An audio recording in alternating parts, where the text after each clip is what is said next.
The Dusk Guard. Beyond the Borderlands. By Viking ZX.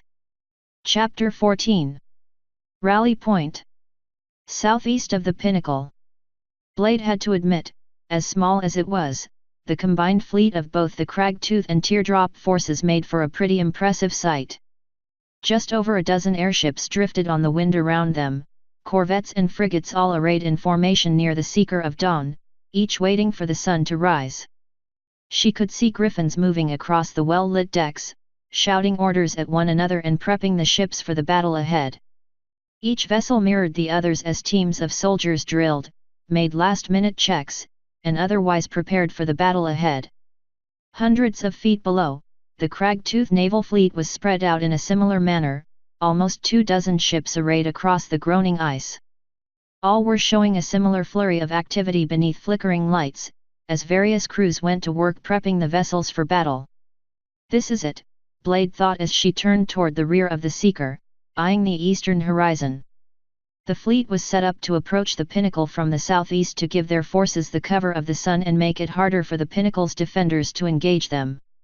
In just a few minutes, the sun is going to rise, and then the whole fleet is going to start moving. She took a quick look again around the deck. The high-speed frigate was a model of efficiency. The few griffins that were out were clearly busy with something, be that last-minute rope checks or making sure that the equipment lockers were properly stocked. There was even a single griffin going around the deck counting out the crossbow bolts and bullets in each of the ammunition bins, making sure that each one was loaded according to its position on deck and relative usefulness in battle. For a clan that was no longer Empire-affiliated, she had to admit that they were doing a pretty good job at putting on the pretense of being a well-trained military force, if nothing else.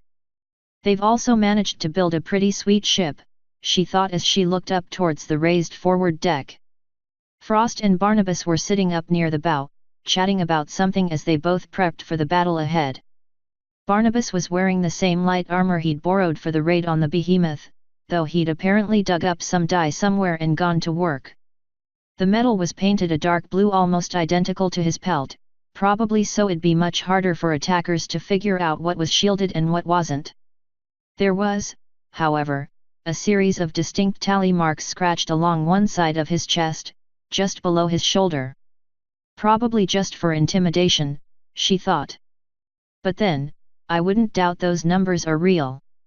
Beside Barnabas, Frost seemed almost like an afterthought, though Blade knew that wasn't the case. The mare was wearing nothing but a light harness of padded cloth, similar to the combat harness that Alchemy had taken to wearing, but covering more than just her chest, expanding to stretch down her back in addition to running along each of her legs. The strange design almost made it look as if she'd painted lines across her body to outline her build.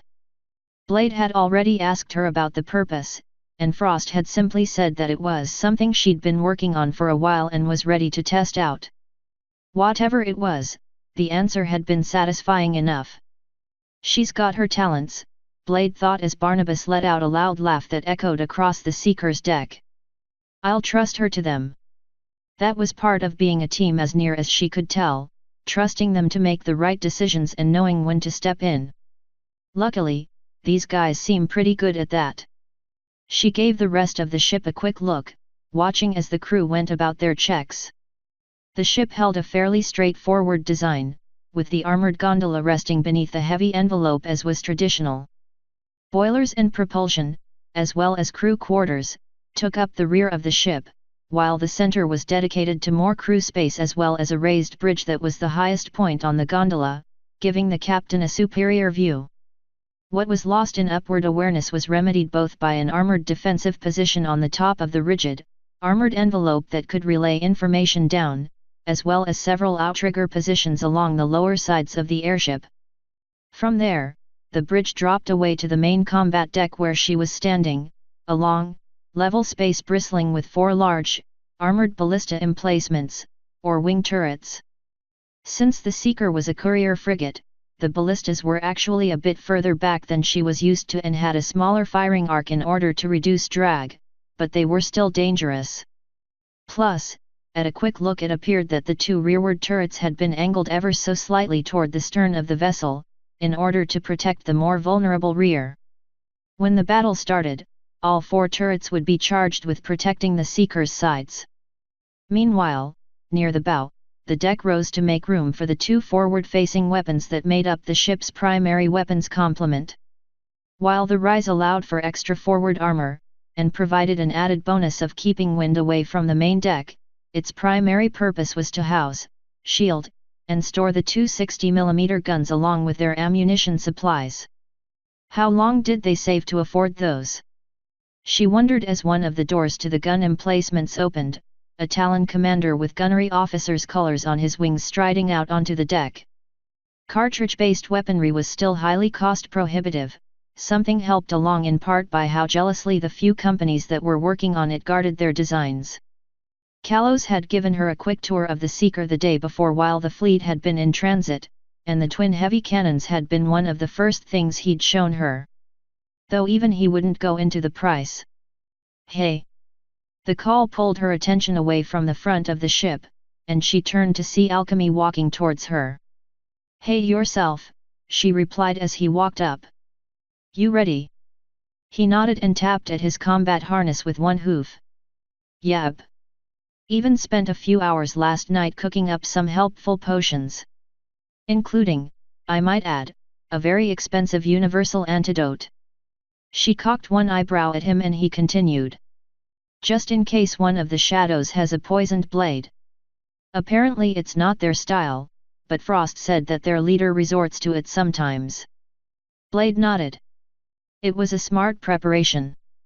How expensive? Let's just say I might be adding a few 100 bits worth of glitter to my final bill for this job, Alchemy said as he trotted up to the gunwale and rested his hooves on the railing. This looks pretty amazing, he said, staring out and then down at the rest of the fleet. Yeah, Blade said, lifting her talons up onto the rail next to his hooves and letting her own eyes wander across the distant fleet. It's hard to believe that this all just started out as a bunch of pirates getting together and the offshoots of an ill-fated colonization attempt. Granted, that's how a lot of countries start. Really? Alchemy asked, pulling his eyes away from the distant scene and looking at her. She nodded. Not entirely, but it's close enough. Historically, if an area isn't settled with backing from an existing form of government, you start out with a bunch of smaller, independent places that start working more and more closely together. Eventually, most of them start looking to streamline or simplify things for one reason or another, and they form a government. Kind of like what's happening here. It sounds like you know a lot about it, Alchemy said. She let out a laugh. Yeah, I'm a bit of a history buff. Mostly for military history, but I spread my reading out a little bit. Don't tell anyone though. It could ruin my reputation as a hard-headed, wandering claw. She smiled. I won't, he said, returning her smile with a grin. Why study it, though? Perspective, she said, shrugging. It started out as a personal interest in military history, since I figured it'd help me with my goals. So I started reading up on wars, ancient battles, stuff like that. Not exactly hard when you're growing up in the Empire, not with our history. Of course, she said, crossing her forelegs and resting her head on them. You can't learn about that stuff too deeply without digging into the politics and the history surrounding it, so I started reading into that too. What was your goal in the first place? Believe it or not, to be a blade master, she said, giving him a grin. I decided on it pretty early on after I joined my clan's military. It just wasn't for me. But a blade master. She grinned. Travel the world, be one of the most elite recognized fighters in the Empire. Alchemy nodded. How close are you? I mean, he said, stammering. I don't know how you become a blade master, but... She shook her head. It's actually kind of easy and kind of hard all in one. All you have to do is defeat 3 current blade masters in combat. Granted, it has to be an official challenge, and they won't exactly go easy on you, since they're a pretty tough bunch and don't want that reputation getting pulled down by anyone, but still. All you have to do is beat 3 of them. Have you? Alchemy's question seemed to trail off. I've beaten 2, she said. Bicok Ustasi Silverbeak and Bicok Ustasi Stern Shadow. Still looking for a third, hey? He asked. Actually, I found one, she said. He beat me. Oh, Alchemy said, his eyes widening a little. Sorry. For what? She asked, looking at him. He beat me fair and square. It just means I need to get better, that's all. Or maybe go track down one of the blade masters he beat. Still, she said, tapping her claws against the railing. Honestly, it didn't turn out that bad. That fight was, it, she let her words trail off as her mind rolled back to that night. It was a bad situation all around. The job I was on put me in a real difficult spot. Outnumbered. No, she said, shaking her head. Let's just say it wasn't a decision I want to make again. Anything good come out of it. I got this job, she said, looking at him once more. And so far, I think that's turned out all right. Especially since it gives me chance to balance things out after how that went, she thought. Plus, it did give me a new perspective. Really? Alchemy asked. What on? More like who, she said, her eyes sliding over towards the distant shape of the strike of dawn. The destroyer was far enough away that she couldn't make out the identities of the individual griffins aboard her, but she knew Hein was one of them, checking over the final plans for the offensive and making last-minute changes with Titus and Arkwing. Despite what he'd said about not wanting to be the leader of the team, that clearly didn't apply to his itch for other commands. Hein, actually. Before my last job and that fight, I probably wouldn't have seen him in the same light as I do now. I'd always just gone along with what everyone else said about him, but now that I've had to make a similar choice. What did he do? She turned back towards Alchemy. There was a curious look of genuine interest on his face, a look that said there was nothing vengeful or ungrateful about the question, past simple, honest curiosity. Do you really want to know? She asked, looking back out towards the strike of dawn. You could just ask him. I tried that, Alchemy said, his voice sounding slightly hurt. He blew me off before I could finish asking the question. She nodded. It wasn't surprising news, though she could see why he was bothered by it. I can't say I'm surprised. It's not something he likes talking about. I was hoping he would have eased up a bit about it, but, she shook her head. I can't blame him for not letting up on it. I can't even imagine how it would feel to be in his place. The choice I had to make was a lot easier to make than his was, and that one was hard enough. She let out another sigh and then turned to take a quick look around the deck. There was no one nearby. You really want to know? Well, he said, not if it's something terrible. Right, she said, nodding. Personally, kind of yes, kind of no. Hein was a general during the last set of Regency Wars in the Empire.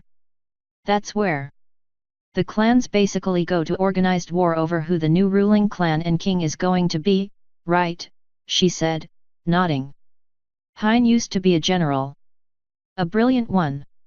When the last Regency War broke out, his clan, which is one of the ones right near the capital, sided with the current king.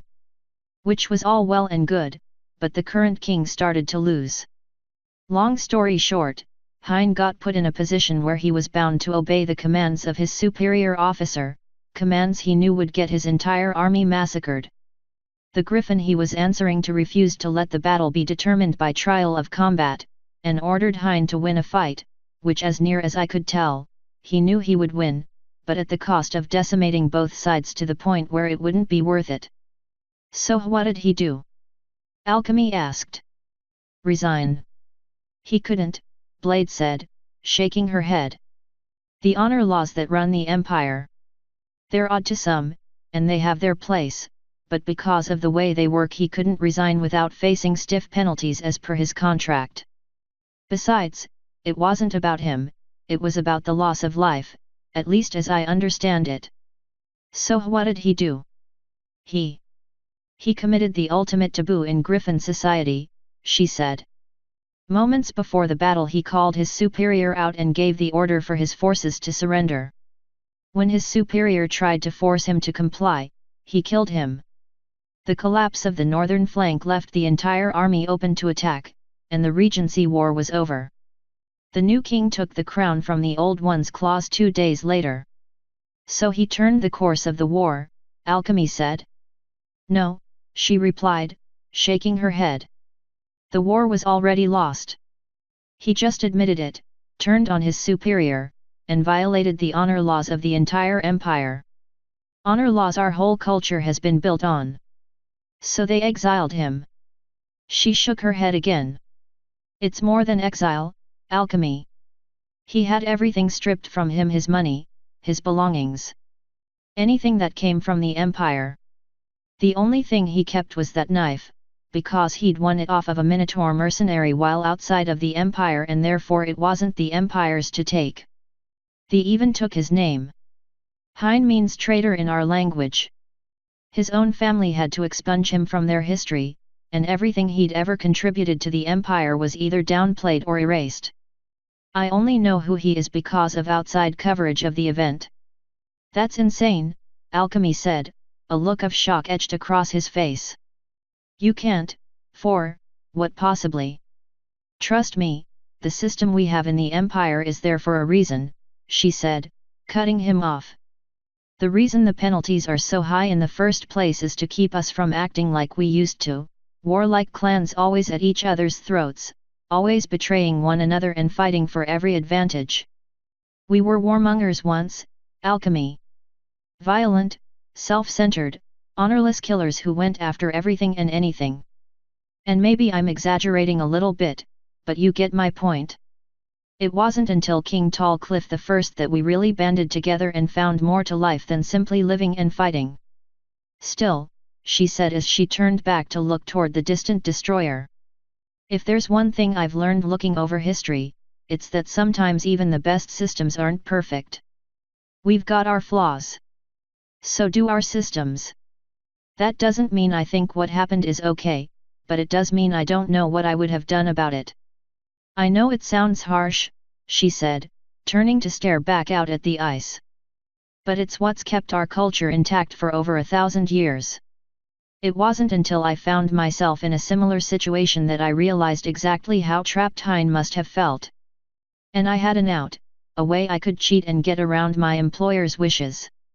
Hein? He didn't have that option. At least, not that I know of. If there had been one, he would have taken it. No wonder he's touchy about it, Alchemy said. I thought Hein was just his name. Well, it is, Blade said. Or now it is. I don't know what his original name was.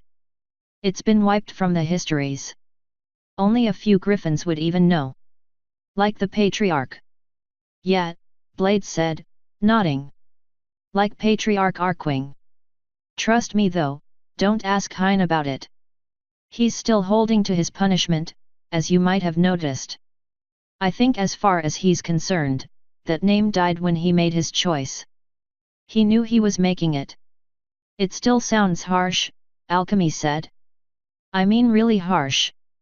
Can he even communicate with his family? No, she said, shaking her head.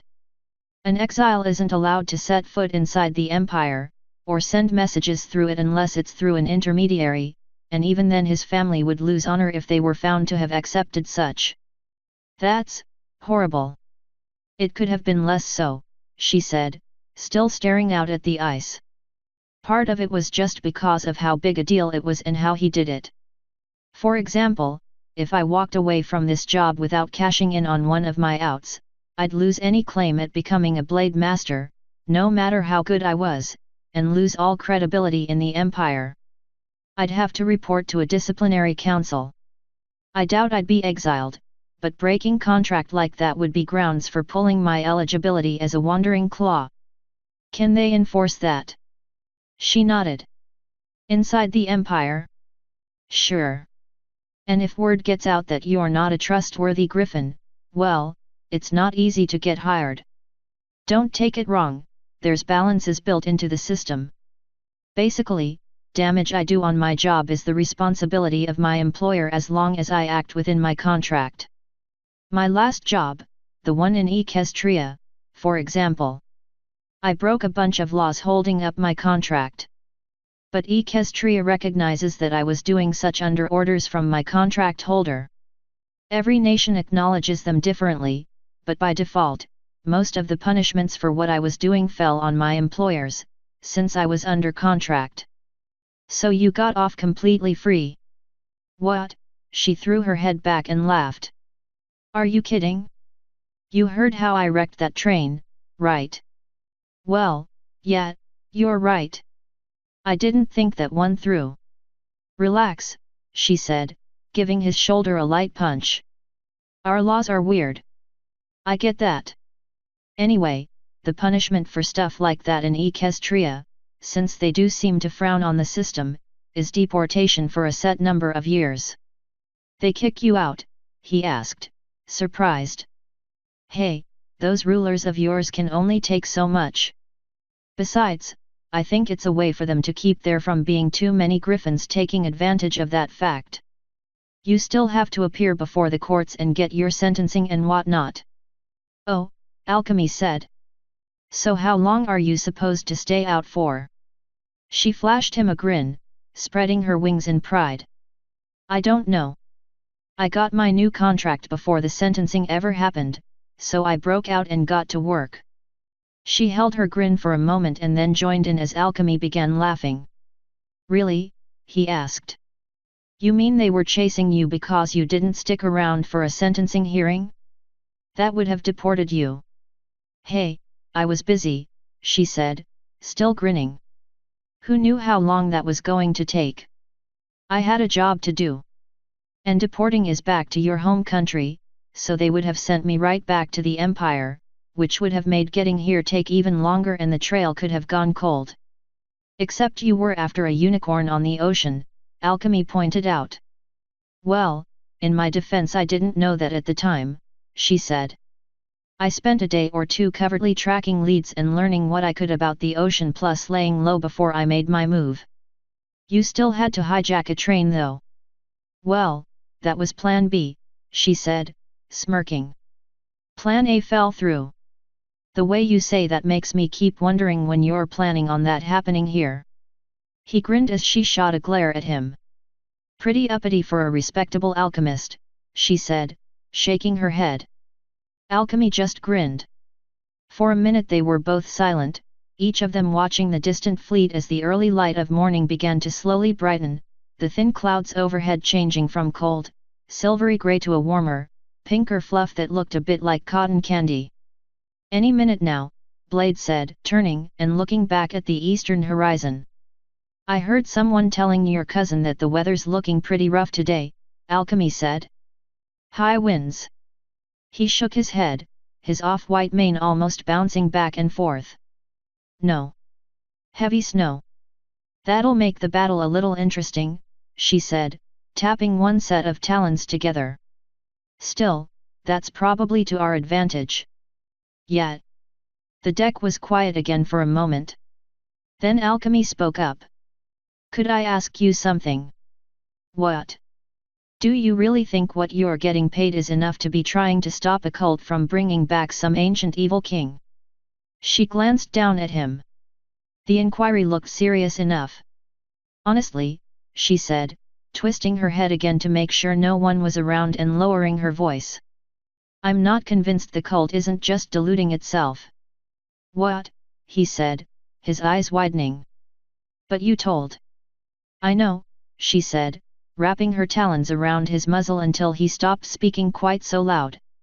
I told the Griffins and Titus that's what the cult's plan was and pointed out that their belief was probably based on something. But that doesn't mean they're right.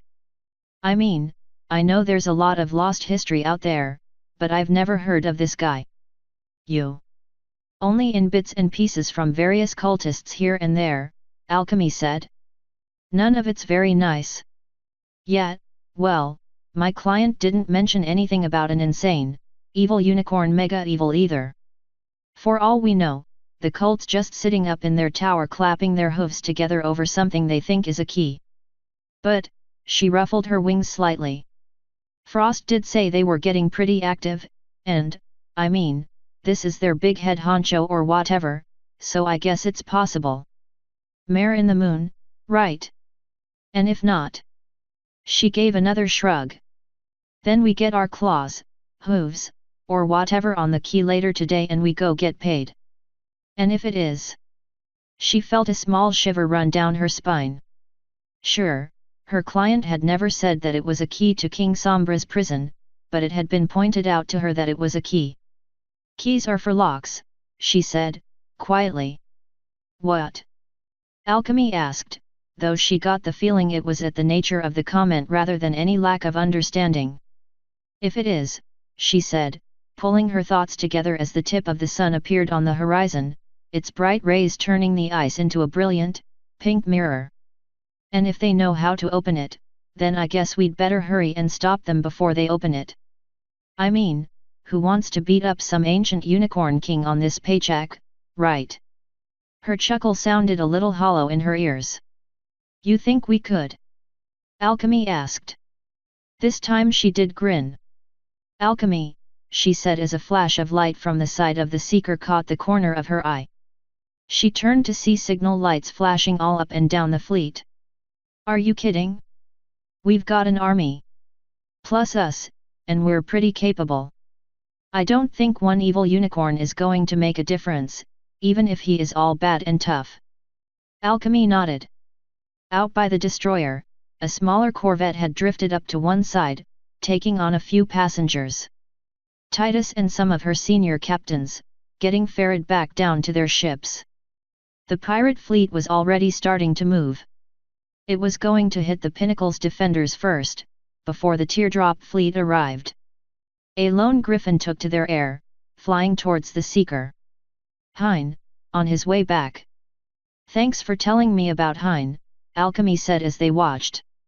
Don't mention it, Blade said, watching as the signals ceased and the fleet began to break up, each airship shifting position and picking up speed as they moved to their assigned place.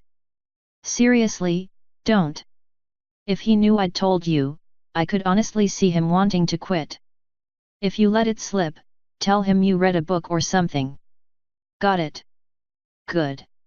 She wrapped her talons against the rail and then looked towards the bow as the Seeker began to move.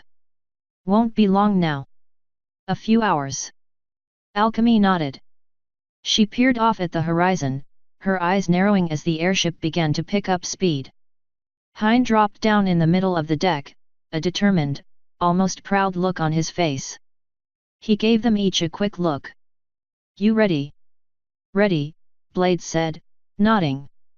She turned and looked toward the distant northern horizon once more as the Seeker began to pick up speed, its propellers humming. The rising sun was bathing both ocean and sky in a pinkish-orange glow that made it look as if the distant horizon truly was a meeting place of ice and sky in one continuous mass. She grinned. The fleet was on its way. Count of laws broken, 0. Total laws broken, 63.